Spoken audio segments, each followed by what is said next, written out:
Happy holidays, Rabbi. Thank you, Joe. Thanksgiving is coming up. Thanksgiving and then Hanukkah and Christmas, Kwanzaa. We already did, what was it, Diwali? But just a good holiday season, full of different excuses to celebrate. However, with these celebrations comes who's going to do what and when are they going to do what and who.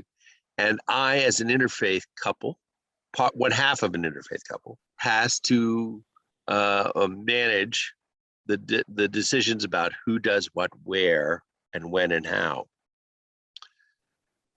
What do you think we need to do during this season of joy, celebration, and thankfulness without killing each other over who gets to serve turkey versus latkes? And do we break the family celebration of the roast ham? My approach, and said this in other recordings, is do whatever you and your family would like to do. Let's put aside the policemen of all religions who want to tell us what we can and can't do. We have to stop listening to those voices. They're more than welcome to tell you, well, you're Jewish, you can't have a Christmas tree, even though you're into faith, or you can't serve a ham for Thanksgiving, even though you're into faith. I think our first step is to stop listening to them. They're entitled to their opinions. We're also entitled not to listen to them. You see, they're not in charge. No one put them in charge. And whatever their reasoning may be, it's your family and what works for your family. If there's a history, a tradition, then let's do it. It's a time of joy and happiness. You know, most of the aggravation I see comes from those who think they're doing good, who would like to control us, who would like to tell us, oh, that's permitted. Oh, our religion doesn't allow that. At one time, these religions didn't exist. At one time, people celebrated the dark of the sun and the dark of the moon, the winter solstice. It's cold, it's dark, it's scary. So people all over the universe developed customs and traditions to get through the dark of the sun, the dark of the moon. And then people came along and started making rules and saying, well, your religion doesn't let you do this, or if you do that, then that's what the pagans did. And it's all about power and control, Joe, not about happiness and joy.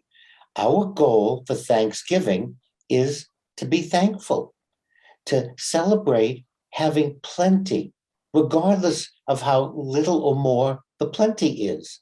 And pumpkins have become symbols. The gourd has become symbols. Corn, they've become symbols of plenty and having a good time. So our first step is to stop letting all those voices out there that are telling us, you know why? Those voices have a vested interest in wanting us to do or not do something. If someone doesn't sell pumpkins, then they're the ones against pumpkins. And if someone doesn't sell corn, they're the ones against having corn at your Thanksgiving. And so it's in their best interest. So we want to put those vested interests aside and let's take a look at your family. You are an interfaith couple. And you bring two very rich traditions to the table. You bring Judaism and you bring Roman Catholicism. And why would we not want to bring them to the table?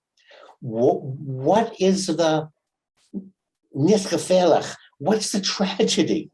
What's wrong with any of these things when we bring them in a positive way, not in a my way is better than yours, or my tradition is better? Let's bring them and look at your tradition What is it you want to bring to Thanksgiving? What is it you want to bring to Christmas, Joe? I want latkes, applesauce, and ham. So have it, have it, have it. Nothing says that the Jewish individuals in your family have to partake of the ham if they happen to keep kosher. However, this is your tradition. So why not? Where is the harm in it? You're not doing it in a mocking way. You're going to have alternatives. And I think there's a benefit to taking the outside view and looking at it in different ways. We always have lumpfish caviar with our latkes and sour cream. And it's a wonderful combination. But my wife and my in-laws never would have thought of it. And I still don't get herring and sour cream. But caviar and sour cream and potato, yeah, I think that's pretty good. Herring and sour cream. Now that's different. That's good.